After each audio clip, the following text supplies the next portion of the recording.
Hello student, आज हम जो नेक्स्ट क्वेश्चन है उसके बारे में बात करेंगे। वो है इंटीग्रेशन ऑफ प्रिंसली स्टेट्स, या फिर जो सरदार वल्लभ भाई पटेल जी का क्या रोल रहा है इंटीग्रेशन ऑफ प्रिंसली स्टेट में, तो उसके बारे में बात करेंगे। सबसे पहला है बिफोर इंडिपेंडेंस, और इंडिपेंडेंस से पहले की कंडीशन क्या थी वो हमने पहले भी थोड़ा सा ब्रीफली किया हुआ है। तो इंडिया को दो पार्ट में बटा हुआ था, एक ब्रिटिश इंडिया, एक था प्रिंसली स्टेट्स। तो जो ब्रिटिश इंडिया था वो डायरेक्ट तौर पर अंग्रेजों के अंडर था, और जो प्रिंसली स्टेट्स थे ये एक लॉर्ड वेल्जली के समय एक सहायक संधि प्रणाली थी। उसके अकॉर्डिंग इनको जो अंडर किया गया था सहायक संधि प्रणाली के अंडर लेकर, तो ये कम से कम 565 रियासतें सी। तो इस तरह से ये एक जब इंडिया इंडिपेंडेंस हुआ, द इंडिपेंडेंस एक्ट ऑफ 1947, जब इंडिया को आज़ाद किया गया तो साथ में जे इनको भी पूरी तरह से इंडिया को आज़ाद किया था। तो इंडिया के दो पार्ट थे, एक था प्रिंसली स्टेट, एक ब्रिटिश इंडिया था। तो जो प्रिंसली स्टेट थे उनको भी फ्रीडम मिल गई थी, लेकिन उनको साथ साथ में ये भी उन्होंने बोल दिया था कि इधर टू ज्वाइन विद इंडिया, वो जो 565 रियासतें हैं वो किसी भी साइड को ज्वाइन कर सकती हैं, चाहे वो इंडिया को चाहे वो पाकिस्तान को, अगर वो और रिमेन इंडिपेंडेंट, और साथ में वो इंडिपेंडेंट अगर रहना चाहें तो इंडिपेंडेंट भी रह सकती हैं। तो इस तरह से उन्होंने ये एक उनको ये अपॉर्चुनिटी प्रोवाइड करा दी थी। तो इस अपॉर्चुनिटी के कारण एक समस्या पैदा हो गई थी। वो थी समस्या कि it had created a serious threat to the unity and integrity of the India।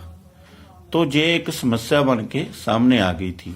तो इस समस्या को सॉल्व करने के लिए फिर इंडिया की गवर्नमेंट ने अप्रोच की, तो और सरदार वल्लभ भाई पटेल जी का रोल प्ले हुआ। तो उस हिसाब से फिर इनको इस समस्या को जो हल किया गया।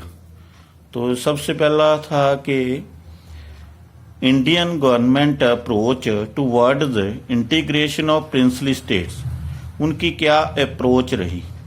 तो उन्होंने सरदार वल्लभ भाई पटेल को इस काम के लिए लगा दिया था, और रोल ऑफ सरदार पटेल ज़्यादा ये हम बात करेंगे। तो उस समय सरदार पटेल जी की क्या कंडीशन थी, क्या थे वो उस समय। तो सबसे पहले तो वो deputy prime minister of India थे, और साथ में होम मिनिस्टर भी थे, और उन्होंने फिर इस काम को एक कार्य रूप देने के लिए एक इंस्ट्रूमेंट ऑफ एक्सेशन, एक एक्ट जो वो तैयार किया, और उसके अकॉर्डिंग उन्होंने बहुत सारी रियासतों को अपने जो इंडिया में मिलाने की प्लानिंग शुरू कर दी, और साथ में फिर वो काम इस पर चलता रहा। और उन्होंने ही यूज्ड डिप्लोमेसी एंड पावर, तो इस तरह दोनों चीजें उन्होंने यूज की, कूटनीतिक और पावर का इस्तेमाल करके। तो उन्होंने कुछ स्टेटों को इंडिया में शामिल किया। तो वो शामिल करते समय उन्होंने ही had kept in mind the things, some things. तो वो सबसे पहले उन्होंने देखा कि the attitude of the people of the state, जिस स्टेट को इंडिया में शामिल करना है उस स्टेट के लोगों का एटीट्यूड क्या है वो देखना, माइंड में रखना है। द एटीट्यूड ऑफ रूलर्स ये भी देखना है कि वहाँ के शासक का क्या एटीट्यूड है। और फिर नेक्स्ट था कि उनकी territorial contiguity of the states, ये भी देखनी है, उनका जो संजोग बनता है हमारे बाउंड्री के साथ देश की, तो ये भी निगाह रखनी थी। The unity and integrity of nation, तो खास ध्यान रखना था कि हमने अपने देश को यूनिटी में और जो एकता में पिरोना है। तो ये 3-4 चीजें थी जो उन्होंने माइंड में रखकर ये काम शुरू किया था। तो फिर ये इंस्ट्रूमेंट एक्सेशन को लेकर फिर उन्होंने आगे काम स्टार्ट कर दिया था, ताकि दूसरे कुछ जो लोग राजे हैं उनसे ये एग्रीमेंट करवा लिया जाए। तो as a result of the efforts made by the Sardar Vallabhbhai Patel, August 15, 1947, large number of state had signed instrument of accession।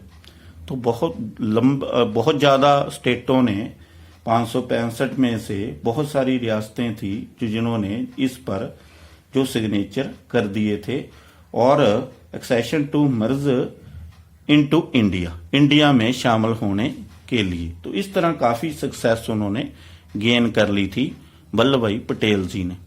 फिर नेक्स्ट था कि कुछ ऐसी रियासतें बच गई थी जैसे जूनागढ़, जैसे हैदराबाद, जैसे मणिपुर एंड कश्मीर, तो जिनकी काफी सारी समस्या आई या डिफिकल्टी आई इनको शामिल करने में। तो सबसे पहले है हम बात करेंगे जूनागढ़ की। तो एक जूनागढ़ रियासत थी, तो उसमें जो लोग थे, हमने पहले देखा है कि उन्होंने एक प्लानिंग की थी कि लोगों का व्यू पॉइंट देखना है, फिर रूलर्स का भी व्यू पॉइंट देखना है। तो ये जूनागढ़ में एक सिचुएशन ऐसी थी, the people of Junagadh wanted to merge with India, पर जूनागढ़ के जो लोग थे, पॉपुलेशन थी, वो तो मिलना चाहती थी इंडिया से। तो the nawab of Junagadh wanted to join with the Pakistan, तो वो नवाब था जो वो पाकिस्तान में मिलना चाहता था। तो इस तरह से ये सिचुएशन बन चुकी थी। तो इस सिचुएशन को सॉल्व करने के लिए इंडिया ने जो जूनागढ़ था उसको लोगों की जो डिजायर थी उसके अकॉर्डिंग उसको मर्ज कर लिया गया। और जो नवाब था, Nawab of Junagadh along with his family migrated to Pakistan, तो वो माइग्रेट होके पाकिस्तान अपनी फैमिली को लेकर चला गया था। इस तरह से ये जूनागढ़ की जो रियासत थी, जब प्रिंसली स्टेट था, वो इंडिया में शामिल किया गया।